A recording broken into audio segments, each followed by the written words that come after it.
يا أيها الناس اتقوا ربكم الذي خلقكم من نفس واحدة وخلق منها زوجها وبث منهما رجالا كثيرا ونساء واتقوا الله الذي تساءلون به والأرحام إن الله كان عليكم رقيبا يا أيها الذين آمنوا اتقوا الله وقولوا قولا سديدا يصلح لكم أعمالكم ويغفر لكم ذنوبكم ومن يطع الله ورسوله فقد فاز فوزا عظيما أما بعد أعوذ بالله من الشيطان الرجيم بسم الله الرحمن الرحيم فقاتل في سبيل الله لا تكلف إلا نفسك وحرض المؤمنين صدق اللہ العظیم۔ تمام تعریفیں اللہ مالک الملک کے لیے جو اپنی تمام صفات کے لحاظ سے اعلیٰ ہے۔ تمام تعریفیں اللہ رب العزت کے لیے جو تمام انبیاء علیہم السلام کو حق دے کر بھیجنے والا ہے۔ ان گنت لا تعداد درود و سلام حضرت محمد صلی اللہ علیہ وسلم پر جو اللہ تعالیٰ کی جناب سے رحمت للعالمین کا لقب پانے والا ہے۔ اللہ تعالیٰ نے ہمارے پیارے نبی حضرت محمد صلی اللہ علیہ وسلم کی ذات گرامی میں بہت سی صفات رکھی ہیں۔ آپ صلی اللہ علیہ وسلم تمام اوصاف حمیدہ سے متصف تھے۔ آپ کی ذات گرامی میں تمام خوبیوں کو اللہ تعالیٰ نے جمع فرما دیا۔ آپ صلی اللہ علیہ وسلم کی خوبیوں کو بیان کرنے والے بیان کرتے ہیں، اور بیان کیوں نہ کریں کہ اللہ تعالیٰ نے قرآن مجید میں ارشاد فرما دیا وَرَفَعْنَا لَكَ ذِكْرَكَ، ہم نے آپ صلی اللہ علیہ وسلم کا ذکر بلند فرما دیے۔ بیان کرنے والے بیان کرتے ہیں، کبھی نبی صلی اللہ علیہ وسلم کے حسن و جمال کے تذکرے، کہیں نبی صلی اللہ علیہ وسلم کے حسن اخلاق کے تذکرے، کہیں نبی صلی اللہ علیہ وسلم کی معاشرت اور معاش کے تذکرے، کہیں نبی صلی اللہ علیہ وسلم کے جہاد کے تذکرے۔ آج کے خطبہ جمعہ میں ہم نبی علیہ الصلاۃ والسلام کی جس خوبی کا ذکر کرنے والے ہیں وہ ہے نبی صلی اللہ علیہ وسلم کی دلیری و بہادری، جس کی آج امت مسلمہ کو اشد ضرورت ہے۔ نبی کریم صلی اللہ علیہ وسلم دل کے بھی بڑے مضبوط تھے، حوصلے کے بھی بڑے مضبوط تھے، اور جسمانی اعتبار سے بھی نبی صلی اللہ علیہ وسلم بڑے طاقتور تھے۔ اگر امت بزدلی دکھائے تو بہادر نبی کے ساتھ اس امت کا کیا تعلق بنتا ہے؟ اگر نبی بہادر ہے تو امت کو بھی بہادر ہونا چاہیے۔ اللہ تعالیٰ نے آپ صلی اللہ علیہ وسلم کو ایسا مضبوط دل عطا فرمایا کہ جس کے اوپر اللہ تعالیٰ نے قرآن مجید کا نزول فرمایا ہے۔ وہ قرآن مجید جس کے بارے میں اللہ فرماتے ہیں لَوْ أَنزَلْنَا هَذَا الْقُرْآنَ عَلَى جَبَلٍ لَرَأَيْتَهُ خَاشِعًا مُتَصَدِّعًا مِّن خَشْيَةِ اللَّهِ، اگر ہم اس قرآن مجید کو پہاڑ کے اوپر نازل فرماتے تو پہاڑ بھی اللہ تعالیٰ کے خوف کی وجہ سے پست ہو کے ریزہ ریزہ ہو جاتا۔ مگر اس مضبوط دل کے کیا کہنے کہ جس کے اوپر اللہ تعالیٰ نے قرآن مجید کا نزول فرمایا۔ نزل بہ الروح الامین علی قلبی کا، فرمایا اس کو جبریل امین لے کر آئے اور براہ راست نبی صلی اللہ علیہ وسلم کے قلب اطہر پر اللہ تعالیٰ نے اس کو نازل فرما دیا۔ آپ دل کے بھی بڑے مضبوط تھے، حوصلے کے بھی بڑے مضبوط تھے۔ جو آیت میں نے خطبہ جمعہ میں بھی پڑھی ہے، اس میں اللہ تعالیٰ آپ صلی اللہ علیہ وسلم کو فرما رہے ہیں آپ اللہ کی راہ میں جہاد کیجئے، لڑیے، فقاتل فی سبیل اللہ، اللہ کی راہ میں لڑیے۔ آپ صرف اپنی جان کے مکلف ہیں، لوگ بھاگتے ہیں تو بھاگ جائیں، آپ اپنی جان کے مکلف ہیں، اور مومنوں کو شوق دلائیں، ترغیب دلائیں جہاد کی۔ آج اس کی بڑی ضرورت ہے۔ حضرت انس بن مالک رضی اللہ تعالی عنہ خادم رسول ہیں، بڑا عرصہ آپ کی خدمت میں گزارا۔ فرماتے ہیں وکان رسول اللہ صلی اللہ علیہ وسلم احسن الناس، سب سے زیادہ خوبصورت ہے محمد رسول اللہ صلی اللہ علیہ وسلم۔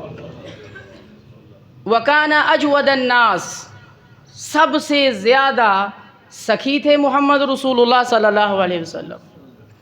وکان اشجع الناس، سب سے زیادہ دلیر اور بہادر تھے نبی صلی اللہ علیہ وسلم، جس کی آج بڑی اشد ضرورت ہے۔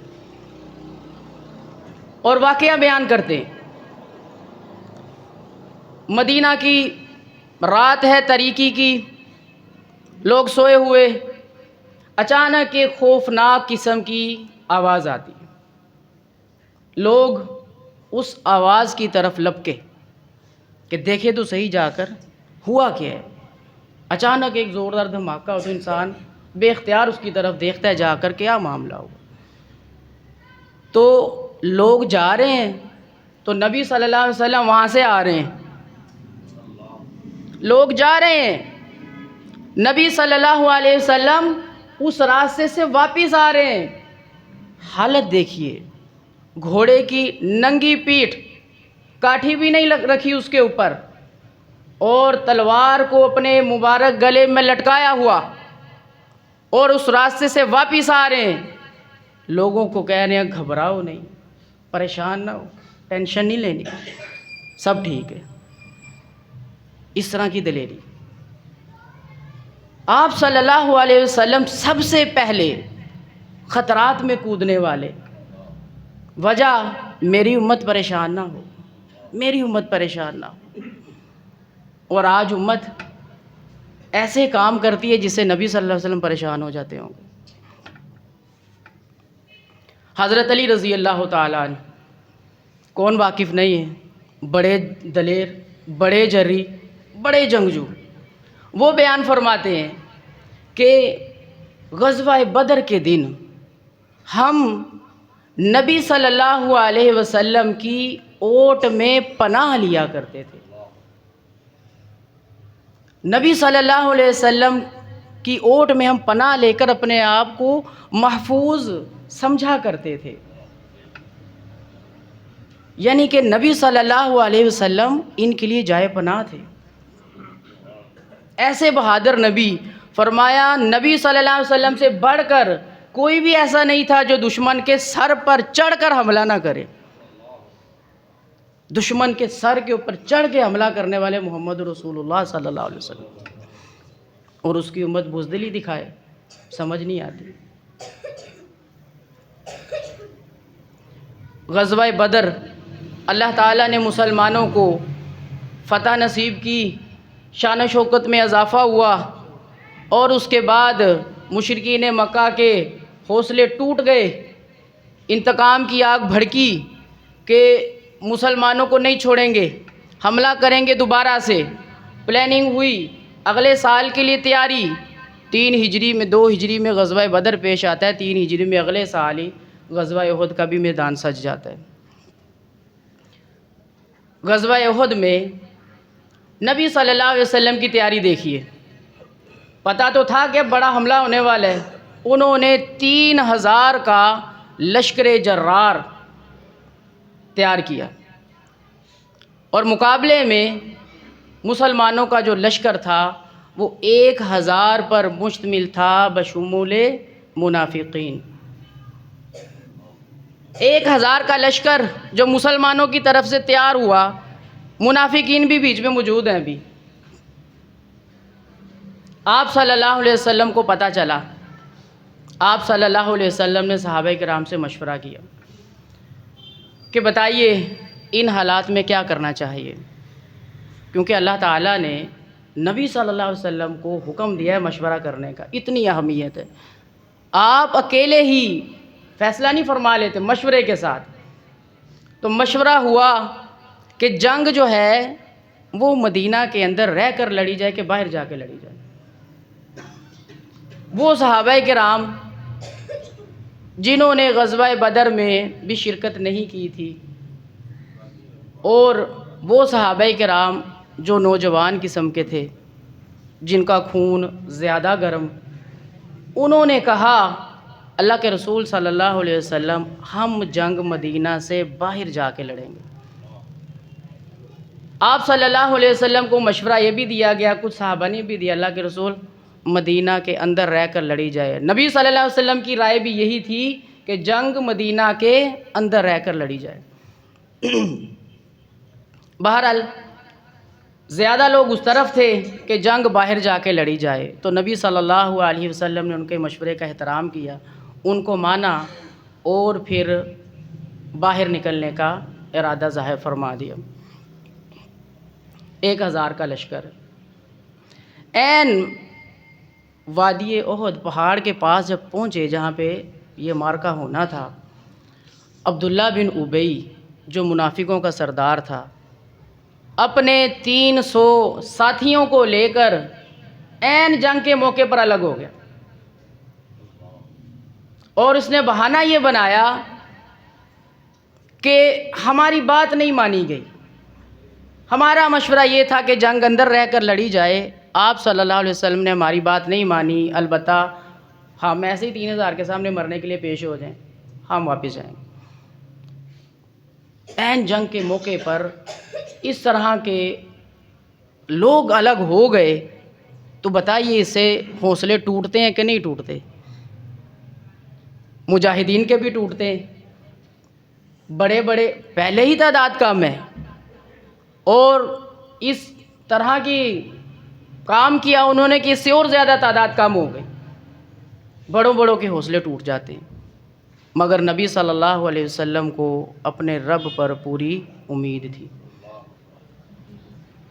آپ صلی اللہ علیہ وسلم نے جو جنگی حکمت عملی ہوتی ہے اس کو اپناتے ہوئے آپ صلی اللہ علیہ وسلم نے 50 صحابہ کرام جو ماہر تیر انداز تھے، جو اپنا ثانی نہیں رکھتے تھے، ماہر تیر انداز، عبداللہ بن جبیر رضی اللہ تعالیٰ عنہ کی معیت میں ایک درے پر مقرر فرما دیا جہاں سے دشمن کا سب سے زیادہ خطرہ تھا کہ یہاں سے حملہ ہو سکتا ہے۔ آپ صلی اللہ علیہ وسلم نے فرمایا فتح ہو جائے یا شکست ہو جائے، ہم جنگ جیت جائیں یا ہار جائیں، تم نے یہ درہ نہیں چھوڑنا۔ فرمایا اگر تم یہ دیکھو کہ پرندے ہمیں اچک رہے ہیں، نوچ نوچ کے کھا رہے ہیں، تم نے یہ درہ نہیں چھوڑنا۔ اگر تمہیں یہ معلوم ہو کہ مسلمان مال غنیمت سمیٹ رہے ہیں، تم نے درہ نہیں چھوڑنا۔ اور ایسا ہی ہوا۔ آپ صلی اللہ علیہ وسلم نے بڑا تاکیدی حکم ان کو دیا تھا، تو جو عبداللہ بن جبیر تھے رضی اللہ تعالیٰ عنہ اور ان کے جو ساتھی تھے، پہل تو انہوں نے بڑے اچھے انداز میں ان کے اوپر تیر اندازی کی، ایسے ایسے تیر چلائے کہ دشمن کے پاؤں اکھڑ گئے، تتر بتر ہو گئے، کھلبلی مچ گئی ان کے لشکر میں۔ نبی کریم صلی اللہ علیہ وسلم کے جب جب حکم کو مانا، اللہ تعالیٰ نے مسلمانوں کو ثابت قدم رکھا، مگر جب دیکھا دشمن بھاگ گئے تو ساتھیوں نے کہا عبداللہ بن جبیر کو ابھی اس درے پہ رہنے کا کیا فائدہ ہے، کوئی مقصد ہے یہاں پہ رہنے کا؟ عبداللہ بن جبیر نے سمجھایا اللہ کے رسول کی نصیحت یاد نہیں ہے، تاکیدی حکم دیا تھا درہ نہیں چھوڑنا۔ انہوں نے کہا ہم تو جا رہے ہیں۔ 40 ان میں سے اتر گئے، 10 رہ جاتے ہیں۔ خالد بن ولید رضی اللہ تعالیٰ عنہ جو اس موقع پر ابھی مسلمان نہیں ہوئے تھے، اپنا لشکر لے کر پیچھے سے وار کیا اور جو 10 مسلمان تھے درے پر درا خالی دیکھ کر یک بارگی حملے میں ان کو شہید کر دیا۔ مسلمانوں کا بڑا نقصان ہو گیا۔ نبی صلی اللہ علیہ وسلم کو اس کا بڑا صدمہ پہنچا۔ اب اس موقع پر اپنے آپ کو سنبھالنا یہ بہت بڑا کارنامہ تھا آپ صلی اللہ علیہ وسلم کا۔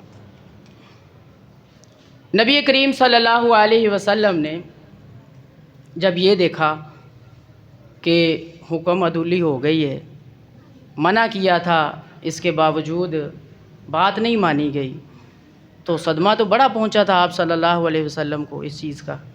بہرحال جو اللہ تعالیٰ کی تقدیر تھی، تو جب ان کے اوپر حملہ ہوتا ہے مسلمانوں کے اوپر تو مسلمانوں میں خلبلی مچ جاتی ہے۔ اب وہ لشکر جو کفار کا بھاگا تھا جمع ہونا شروع ہو گیا خالد بن ولید رضی اللہ تعالی عنہ کے پاس۔ اب کیا ہوا؟ اب مسلمانوں میں انتشار ہے، سمجھ نہیں آ رہی کیا ہو رہا ہے، مسلمانوں کی صفیں بکھر گئیں، یہاں تک کہ مسلمانوں کو یہ نہیں پتہ لگ رہا تھا کہ حملہ کس کے اوپر کرنا ہے۔ انہوں نے حملہ کر کے کئی اپنے مسلمان شہید کر دیے۔ حذیفہ بیان کرتے رضی اللہ تعالیٰ عنہ، ان کے والد حضرت یمان رضی اللہ تعالیٰ عنہ مسلمانوں کے حملے میں شہید ہو جاتے ہیں۔ وہ پکار پکار کے کہہ رہے ہوتے ہیں، او میرے ابو جان ہے، یہ او میرے ابو ہیں، میرے والد ہیں جن کو شہید کر رہے ہو۔ مگر اس موقع پر کچھ سمجھ نہیں آ رہی تھی ہو کیا رہے۔ اتنے سنگین حالات میں بھی نبی صلی اللہ علیہ وسلم نے کس طرح اپنے لشکر کو اپنا سنبھالا تھا، یہ اللہ تعالیٰ کی مدد ہی ہے۔ تو پھر واقعہ لمبا ہو جائے گا، ویسے میں دوسرے واقعات کی طرف بھی آنا چاہ رہا تھا، چلے اس کو پہلے کمپلیٹ کرتے ہیں۔ تو نبی صلی اللہ علیہ وسلم نے جب یہ سارے حالات دیکھے، ٹھیک ہے، تو آپ صلی اللہ علیہ وسلم نے لوگوں کو اکٹھا کرنا شروع کر دیا۔ سامنے سے خالد بن ولید کا لشکر ہے اور مسلمان اس لشکر کے دوسری سائیڈ پر ہیں، اور نبی صلی اللہ علیہ وسلم سب سے زیادہ مطلوب تھے مشرکین کو کہ کہیں پہ نظر آئیں تو ہم نبی صلی اللہ علیہ وسلم کو شہید کر دیتے۔ خالد بن ولید رضی اللہ تعالیٰ عنہ ان کا لشکر سامنے، اس موقع پر اللہ کے رسول صلی اللہ علیہ وسلم اپنی جان کو بچانا چاہتے تو محفوظ مقام پر منتقل ہو سکتے تھے۔ آپ کے ساتھ 9 صحابہ بیان کیا جاتا ہے، 9 صحابہ تھے، ان کو لے کر نکل جاتے کسی جگہ پر، مگر آپ صلی اللہ علیہ وسلم نے اپنے صحابہ کا ساتھ نہ چھوڑا، بے یار و مددگار نہ چھوڑا۔ خالد بن ولید درمیان میں مسلمانوں کا لشکر اس سے آگے ہے، آپ صلی اللہ علیہ وسلم ان کو آواز دے رہے ہیں، مسلمانوں کے لشکر تک آواز پہنچنے سے پہلے وہ آواز کن تک پہنچے گی؟ خالد بن ولید تک۔ جب انہوں نے دیکھا کہ آواز رسول اللہ صلی اللہ علیہ وسلم کی طرف سے دی جا رہی ہے تو انہوں نے اپنے لشکر کا رخ کر دیا نبی صلی اللہ علیہ وسلم کی طرف۔ اب معاملہ اس سے بھی زیادہ سنگین ہو گیا، یہاں تک کہ نبی صلی اللہ علیہ وسلم کا جو دفاع کرنے والی ٹیم تھی، 9 صحابہ تھے، یکے بعد دیگرے شہید ہوتے رہے۔ تو آپ صلی اللہ علیہ وسلم پر بھی انہوں نے موقع پا کر حملہ کر دیا۔ نبی صلی اللہ علیہ وسلم کا مبارک چہرہ زخمی ہو گیا، واقعات سنتے رہتے ہیں ہم، آپ کا مبارک دان ٹوٹ گیا، یہاں تک کہ ایک مشرک نے اتنے زور سے آپ صلی اللہ علیہ وسلم پر تلوار چلائی جو آپ کے کندھے پر لگی۔ زرہ پہنی ہوئی تھی آپ صلی اللہ علیہ وسلم نے دوہری، زرہ نہ کٹ سکی، مگر آپ صلی اللہ علیہ وسلم کہتے ہیں کہ مجھے 1 مہینے تک اس کی درد محسوس ہوتی رہی ہے، 1 مہینے تک۔ یہ دلیریاں دکھائی ہیں محمد رسول اللہ صلی اللہ علیہ وسلم نے میدان جنگ میں۔ بہرحال اللہ تعالیٰ نے مشرکین کا لشکر جو ہے وہ اسی طرح نامراد لٹایا، مسلمانوں کا کافی نقصان ہوا، 70 مسلمان شہید ہوئے، اور وجہ ایک ہی تھی، نبی صلی اللہ علیہ وسلم کی بات کو ماننے میں تھوڑی دیر کے لیے عملی کوتاہی ہو گئی۔ اس کے بعد ایک موقع ایسا آیا جس کو غزوہ حنین کے نام سے یاد کیا جاتا ہے۔ مکہ فتح ہو گیا، نبی کریم صلی اللہ علیہ وسلم نے بغیر لڑائی کے کہہ دیں آپ مکہ کو فتح کر لیا، مطلب لڑائی نہ ہونے کے برابر مکہ فتح ہو جاتا ہے، اور لوگ جوک در جوک اسلام میں داخل ہو رہے ہیں۔ قرآن نے منظر کیا بیان کیا ہے، اذا جاء نصر اللہ والفتح ورأيت الناس يدخلون في دين اللہ افواجا، فرمایا جب اللہ تعالیٰ کی مدد آ گئی، فتح حاصل ہو جائے اور آپ لوگوں کو دیکھ لیں وہ جوک در جوک دین اسلام میں داخل ہو رہے ہیں، لوگ جوک در جوک اسلام میں داخل ہونا شروع ہو گئے، تو کچھ قبائل ایسے تھے جنہوں نے مسلمانوں کی نبی صلی اللہ علیہ وسلم کی اطاعت کو قبول نہ کیا۔ ان میں سے جو بڑے بڑے سر فہرست 2 قبائل ایسے تھے جس کو بنو حوازن اور بنو ثقیف کہا جاتا ہے۔ یہ بڑے اڑیل لوگ تھے، انہوں نے نبی صلی اللہ علیہ وسلم کی اطاعت قبول نہ کی، بلکہ مقابلے کے لیے تیار ہو گئے کہ ہم ان کا مقابلہ کریں گے، ان کا مقابلہ کریں گے، اور انہوں نے ایک ایسی جنگی حکمت عملی اپنائی جن کا مسلمانوں کو خیال بھی نہیں تھا۔ انہوں نے اپنے تیر انداز رات کی تاریکی میں چھپا دیے، ادھر ادھر پہاڑوں میں، دروں میں، مسلمانوں کو ان کی خبر نہ تھی۔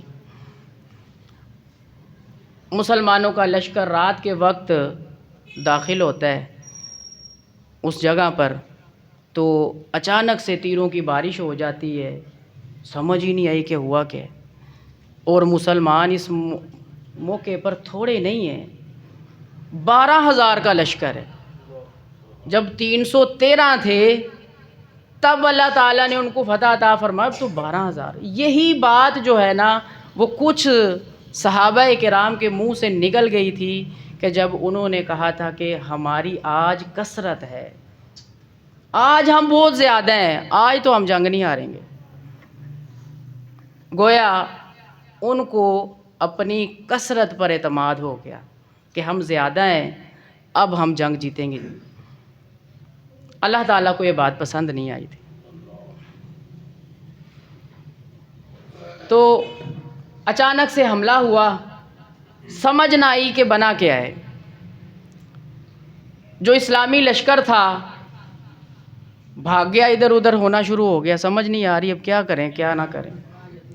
اس موقع پر نبی صلی اللہ علیہ وسلم نے امت کو پھر سنبھالا۔ آپ صلی اللہ علیہ وسلم اپنے سواری پر سوار ہیں، اور اس کا رخ جو ہے وہ آپ صلی اللہ علیہ وسلم نے دشمن کی طرف کر دیا، فرماتے جا رہے انا النبی لا کذب انا ابن عبد المطلب، میں نبی ہوں صلی اللہ علیہ وسلم، اس میں کوئی جھوٹ نہیں ہے، میں عبد المطلب کا بیٹا ہوں۔ ابو سفیان آپ صلی اللہ علیہ وسلم کی سواری کو روک رہے ہیں، لگام پکڑی ہوئی ہے، اللہ کے رسول اس طرف نہیں جانا، آگے دشمن ہے۔ آپ صلی اللہ علیہ وسلم نے رخ اپنا ان کی طرف کیا، آپ صلی اللہ علیہ وسلم نے مٹی پکڑی، کافروں کی طرف پھینکی، وما رمیت اذ رمیت ولکن اللہ رما، تو اللہ تعالیٰ نے ان کے آنکھوں میں مٹی کو پہنچا دیا۔ آپ صلی اللہ علیہ وسلم نے فرمایا شاہت الوجوہ، چہرے بگڑ گئے ان کے، شاہت الوجوہ۔ اور پھر فرمایا لشکر شکست کھا کر بھاگ گئے۔ آپ صلی اللہ علیہ وسلم نے اس موقع پر بھی کمال ثابت قدمی کا مظاہرہ کیا۔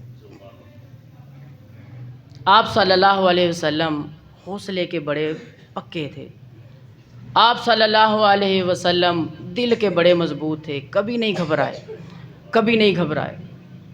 آپ صلی اللہ علیہ وسلم کی شروعات ہی دیکھ لیں، جب اللہ تعالیٰ نے آپ کو کہا تھا وَأَنذِرْ عَشِيرَتَكَ الْأَقْرَبِينَ، آپ اپنے رشتہ داروں کو اب ڈرائیں۔ جب آپ کا حکم ہو گیا کہ اب آپ اپنی دعوت کو دعوت عام بنائیں، عام طور پر اب دعوت دے ساروں کو، تو آپ صلی اللہ علیہ وسلم پہاڑی پر کھڑے ہو گئے، صفا پہاڑی پر، اور آپ صلی اللہ علیہ وسلم نے لوگوں کو اللہ تعالیٰ کی طرف بلایا، تنے تنہا، کوئی ساتھ نہیں ہے۔ حوصلے کی بات ہے، کوئی ساتھ نہیں ہے، اور آگے سے جو ریئیکشن ہے وہ بھی پتہ لگتا ہے کہ کیا ہو سکتا ہے، حملہ کر سکتے ہیں، جان سے مار سکتے ہیں، مگر آپ صلی اللہ علیہ وسلم نے پرواہ نہیں کی۔ آپ صلی اللہ علیہ وسلم جسمانی طور پر بھی بڑے مضبوط تھے، اللہ تعالیٰ نے آپ کو جسمانی قوت بھی عطا فرمائی تھی۔ واقعہ ملتا ہے آپ صلی اللہ علیہ وسلم کے پاس یزید بن رکانہ، جو عرب کا بڑا نامی گرامی، بڑا مشہور پہلوان، جس کو کسی نے کبھی چیت نہیں کیا، کبھی زیر نہیں کیا اس کو، اتنا مضبوط پہلوان، نبی صلی اللہ علیہ وسلم کی خدمت میں حاضر ہوتا ہے۔ آپ صلی اللہ علیہ وسلم نے اس کو اسلام کی دعوت دی، رکانہ یزید اسلام قبول کر لے۔ اب اس کو طاقت پر غرور تھا اپنی، کہتا ہے اے محمد صلی اللہ علیہ وسلم، میرے ساتھ کشتی لڑو گے، مقابلہ کرو گے، اگر جیت جاؤ تو پھر کی بات ہے، یعنی چیلنج دے رہا آپ صلی اللہ علیہ وسلم۔ آپ صلی اللہ علیہ وسلم نے فرمایا یزید اگر میں جیت گیا بدلے میں کیا دو گے؟ کہتا میں انعام کے طور پر آپ کو 100 بکریاں دوں گا، کیونکہ ابھی یہ کسی مقابلے میں جیت کر آ رہا تھا، 300 بکریاں اس نے انعام میں جیتی تھی، اور آپ صلی اللہ علیہ وسلم سے بس اپنی طاقت پر تھا نا، مال زیر کر لوں گا، تو آپ صلی اللہ علیہ وسلم نے اگر میں جیتا کہا 100 بکریاں دوں گا۔ مقابلہ شروع ہوتا ہے، آپ صلی اللہ علیہ وسلم نے ایک ہی جھٹکے میں اس کو اٹھا کر زمین پر پٹک دیا۔ اس کو سمجھنا ہی کہ ہوا کیا ہے، اس کے وہم و گمان میں بھی نہیں تھا کہ میرے ساتھ یہ سلوک ہونے والا ہے، کبھی کسی نے کیا نہیں نا ایسا۔ تو 100 بکریاں انعام میں دے دی، کہتا ہے ایک بار پھر، اپنی ناک رکھنی تھی نا اب اس نے، ایک بار پھر مقابلہ ہو جائے۔ فرمایا اگر اس دفعہ میں جیتا، آپ صلی اللہ علیہ وسلم نے فرمایا پھر، کہتا 100 بکریاں اور دوں گا۔ آپ صلی اللہ علیہ وسلم نے پھر اس کو پٹخ دیا زمین کے اوپر۔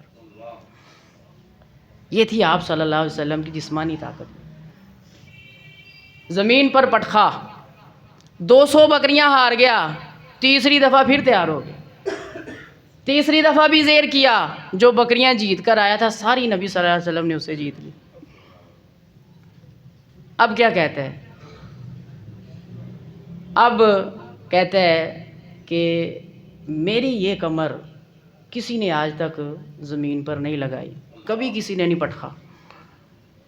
کہتا آپ مجھے سارے لوگوں میں سب سے زیادہ ناپسندیدہ تھے، آپ مجھے سارے لوگوں میں ناپسندیدہ تھے۔ اور پھر گواہی دیتے ہیں اشہد ان لا الہ الا اللہ وان محمدا عبدہ ورسولہ صلی اللہ علیہ وسلم۔ تو آپ صلی اللہ علیہ وسلم نے دین اسلام کو پہنچانے کے لیے، دین اسلام کے پیغام کو پہنچانے کے لیے اس طرح کے مقابلے بھی کیے ہوئے ہیں۔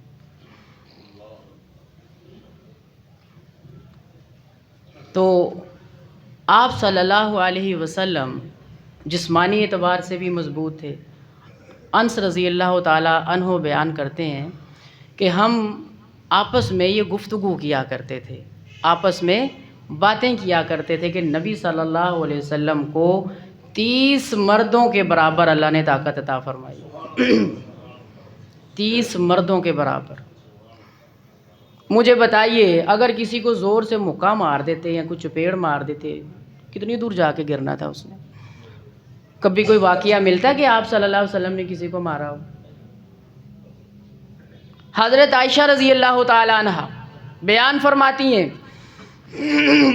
نبی کریم صلی اللہ علیہ وسلم نے کبھی کسی کو نہیں مارا، نہ کسی عورت کو مارا، نہ کسی غلام کو مارا، ہاں مگر جنگ کی حالت میں ہوتے تو پھر مارتے تھے آپ صلی اللہ علیہ وسلم۔ حضرت عبداللہ بن عمر بن عاص رضی اللہ تعالی عنہ بیان کرتے ہیں کہ جب مسلمانوں کا لشکر کفار کے آمنے سامنے ہوتا، جنگ بھڑک اٹھتی، شدت آ جاتی، تو نبی صلی اللہ علیہ وسلم سے زیادہ سخت جنگجو کوئی نہیں ہوا کرتا تھا۔ وہ نبی جن کو اللہ تعالیٰ نے رحمت للعالمین بنایا، ان کی رحمت کا اندازہ ہم کر بھی نہیں سکتے۔ وہ نبی جب جنگ کی حالت میں، کیونکہ اب معاملہ اللہ کا ہے، اب معاملہ اللہ کا ہے، اب اللہ کے لیے اتنے سخت ہو جاتے کہ بیان کرتے ہیں کہ آپ سے زیادہ کوئی سخت ہوتا ہی نہیں تھا جنگ میں، اتنی سختی۔ اتنے مضبوط اور اتنے طاقتور ہونے کے باوجود آپ صلی اللہ علیہ وسلم نے کسی کو ناجائز نہیں مارا۔ آج ضرورت ہے امت مسلمہ کو اپنے نبی صلی اللہ علیہ وسلم کے کامل اسوہ پر چلنے کی۔ آپ صلی اللہ علیہ وسلم مضبوط ہوں، امت بزدل ہو، یہ بات نہیں بنتی۔ آپ صلی اللہ علیہ وسلم دشمن کے سر پر چڑھ کر حملہ کرنے والے ہوں دوران جنگ اور مسلمان دم دبا کر بھاگ جائیں، سمجھ نہیں آتی۔ آپ صلی اللہ علیہ وسلم نے فرمایا 7 ہلاک کر دینے والے گناہوں سے بچو، ان میں سے ایک گناہ میدان جنگ میں دوران جنگ بھاگ جانا، یہ ہلاک کر دینے والا گناہ ہے۔ امت مسلمہ بزدل ہو، یہ نہیں ہونا چاہیے۔ دلیر نبی کی دلیر امت چاہیے۔ آج دیکھیے امت مسلمہ کہاں کہاں سے مار نہیں کھا رہی، حیثیت دیکھیے 57 ممالک، کیا نہیں ان کے پاس، کیا نہیں ان کے پاس، ہر جگہ سے مسلمان گھراؤ کا شکار ہیں۔ کبھی کوئی کافر وہاں سے گھیر رہے ہیں ان کو، کبھی کوئی دوسرا ملک گھیر رہا ہے، کبھی کوئی تیسرا ملک گھیر رہا ہے، مسلمان گھیراؤ میں آتے چلے جا رہے ہیں۔ آپ صلی اللہ علیہ وسلم نے کیا فرمایا تھا؟ فرمایا تھا کافر تمہارے اوپر ایسے ٹوٹ پڑیں گے جیسے بھوکے کھانے کے اوپر ٹوٹتے ہیں۔ کبھی بھوکوں کو کھانے کے اوپر ٹوٹتے دیکھا ہے؟ شادی بیاہ کے معاملے میں دیکھ لیا کریں، بھوکے جیسے کھانے کے اوپر ٹوٹتے ہیں، ویسے ایک ملک دوسرے ملک کو دعوت دے گا، آجو ترن والا ہے، نگل لو ان کو، ایسے ایک دوسرے کو دعوت دیں گے۔ تو صحابہ نے عرض کی اللہ کے رسول صلی اللہ علیہ وسلم کیا ہم تعداد میں کم ہوں گے؟ کیا جس کا دل چاہے گا مسلمانوں کو حملہ کر کے ختم کرنے کی کوشش کرے گا، کم ہوں گے تعداد میں؟ تو فرمایا نہیں، تعداد میں بہت زیادہ ہوگے، وہ آج کا وقت ہے۔ 2 ارب کے پاس مسلمانوں کی آبادی ہے، تقریباً 2 ارب مسلمان، تعداد میں بہت زیادہ ہوگے، مگر تمہاری حیثیت وہی ہوگی جو سمندر کے اوپر جھاگ کی ہوتی ہے۔ جھاگ کے اوپر کوئی سٹینڈ ہوتا ہے؟ جھاگ ٹھہر سکتی کسی جگہ پر؟ لہر آئے گی تو جھاگ کو کہاں بہا لے جائے؟ فرمایا تمہارے اندر وہن کی بیماری آ جائے گی۔ پوچھا گیا وہن کیا ہے؟ فرمایا حب الدنیا، دنیا سے محبت اور موت سے نفرت۔ آج ساری کی ساری امت بڑی معذرت کے ساتھ وہن کا شکار ہے، وہن کی بیماری پائی جاتی ہے، نہیں مرنا چاہ رہے ہوتے، اللہ کے راہ میں اپنی جان کا نذرانہ پیش کرنا تیار ہی نہیں ہو رہے ہوتے، مجھ سمیت سارے۔ ڈر لگتا ہے موت سے، وہن کی بیماری، تو بتائیے موت نہیں آنی؟ میدان جنگ میں اگر ہمیں لگتا ہے کہ موت ہے تو میدان جنگ کے باہر موت نہیں ہے؟ کتنی دنیا، یہ سارے روز جو ہزاروں لاکھوں اموات ہو رہی ہیں ساری میدان جنگ والی ہیں، کتنی دنیا مر رہی، کبھی ہمارا بھی نمبر لگ جانا ایسے۔ وہن کی بیماری آتی، حب الدنیا و کراہیت الموت۔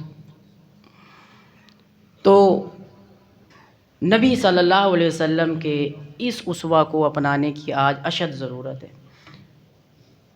اگر ہم اس کو نہیں اپنائیں گے تو ایسے ہمیں معلوم ہوتا ہے کہ جیسے ہمارا وجود خطرے میں آ جائے گا۔ حالیہ اگر جنگوں کی بات کریں، اسرائیل یہودیوں نے گریٹر اسرائیل کا ایک پلان بنا کے رکھا ہوا ہے۔ اس میں صرف فلسطین ہی نہیں ہے، اس میں انہوں نے مصر کو، اردن کو اور جو ارد گرد ممالک لگتے ہیں سارے ان کے نقشے میں ہیں کہ یہ سارا اسرائیل بنے گا۔ ہمارے علاقے، ہماری امت مسلمہ کے لوگ، ان کو قتل کرنا یہ تو سمجھیں کہ ان کا مشغلہ بن چکا ہے۔ 27,000 سے زیادہ لوگ شہید کر چکے ہیں، بچوں سمیت عورتوں سمیت 27,000۔ جب انہوں نے 27 قتل کیے تھے نا، گلے سے پکڑا ہوتا نا، یقین کریں اگلا قتل نہیں نہ ہونا تھا۔ جب انہوں نے 27 قتل کیے تھے، اب 27,000 ہو گئے، 70,000 کے قریب زخمی اور مفلوج کر دیے، جو چلنے پھرنے سے بھی قاصر نہیں چل سکتے۔ میں کہتا ہوں یقیناً وہ جو شہید ہوئے ہیں نا وہ نہیں مرے، امت مر گئی ہے۔ وہ جو مفلوج ہوئے ہیں، جن کی ٹانگیں کٹ گئیں، بازو جسموں سے الگ ہو گئے، وہ مفلوج نہیں ہوئے، امت مسلمہ مفلوج ہو گئی ہے، بچا نہیں پائے۔ آپ صلی اللہ علیہ وسلم نے کیا فرمایا تھا؟ فرمایا تھا کہ مسلمان ایک جسم کی مانند ہے، اگر جسم کے کسی ایک حصے میں درد ہوتی ہے نا تو سارا جسم اس سے متاثر ہوتا ہے۔ جسم کے کسی حصے میں درد ہو اور ہم اس کو محسوس کرتے ہیں، یقیناً وہ ہمارے جسم کا حصہ ہے۔ اور اگر وہاں پہ تکلیف ہو، درد یہاں پہ نہ ہو، تو پھر مجھے بتائیے ہم ایک جسم کی مانند کیسے ہوئے؟ تو آپ صلی اللہ علیہ وسلم نے تو امت کی ایک سمجھے ایک صفت بیان کی نا، خوبی بیان کی کہ جسم کی مانند ہے، تکلیف نہیں ہو رہی، تو ہم پھر کیسی امت ہے؟ تکلیف نہیں ہو رہی ہمیں۔ آج اس امر کی سب سے زیادہ ضرورت ہے، امت مسلمہ متحد ہو، اتحاد۔ 57 ممالک ایک کے اوپر حملہ ہوتا ہے، دوسرے کی جرات نہیں ہوتی کہ ہم اس کی تائید ہی کر سکیں۔ تو کیا خیال ہے اگر ہم کسی کی مدد نہیں کریں گے بدلے میں ہماری مدد ہوگی؟ کبھی بھی نہیں، سوال ہی پیدا نہیں ہوتا۔ فرمایا مسلمان مسلمان کا بھائی ہے، نبی صلی اللہ علیہ وسلم کی حدیث ہے، مسلمان مسلمان کا بھائی ہے، نہ تو اس کے اوپر ظلم کرتا ہے، نہ اس کو دشمن کے مقابلے میں بے یار و مددگار چھوڑتا ہے۔ بتائیں ہم نے کون سا بھائی ہونے کا حق ادا کیا؟ ہم نے ان کو بے یار و مددگار نہیں چھوڑا ہوا۔ کیا نہیں ہے ہمارے پاس؟ کیا دولت نہیں ہے؟ عربوں کے پاس خربوں کی دولت ہے، عرب لوگوں کے پاس سوچ سے بھی زیادہ دولت ہے۔ کیا ٹیکنالوجی کی کمی ہے؟ پاکستان کے پاس کیا کچھ نہیں ہے؟ کیا عسکری مدد ہوئی ہے؟ فرمایا وہ مسلمان کو بے یار و مددگار نہیں چھوڑتا۔ اور ایک حدیث میں آپ صلی اللہ علیہ وسلم فرماتے ہیں اللہ اپنے بندے کی اس وقت تک مدد کرتا رہتا ہے جب وہ اپنے بھائی کی مدد میں لگا رہتا ہے۔ جب تک اپنے بھائی کی مدد کرتے رہو گے اللہ کی مدد نصرت اترتی رہے گی۔ اگر آج ہم نے ان کا ساتھ نہ دیا تو یقین کریں جب ہمارے اوپر اللہ نہ کرے ایسا معاملہ ہے، کیونکہ ہم تو اتنے بزدل ہو چکے ہیں تو ہم تو اپنا دفاع بھی نہیں کر پائیں گے مجھے لگتا ہے۔ تو ہمارا بھی کسی نے دفاع نہیں کرنا۔ آج ضرورت ہے امت کا درد لیں، اپنے دلوں میں امت کی تکلیف محسوس کریں۔ اپنی اپنی پڑی ہے، یہ ہماری انسانیت نہیں ہے۔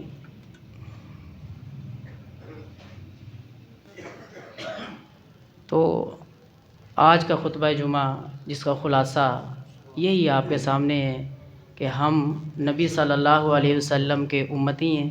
ہمارے نبی بہادر نبی، ہمارے نبی دلیر نبی، ہمارے نبی بزدل نہیں ہیں، ہم نے بھی بزدل نہیں ہونا۔ سبحانک اللہم و بحمدک اشہد ان لا الہ الا انت استغفرک و اتوب الیک۔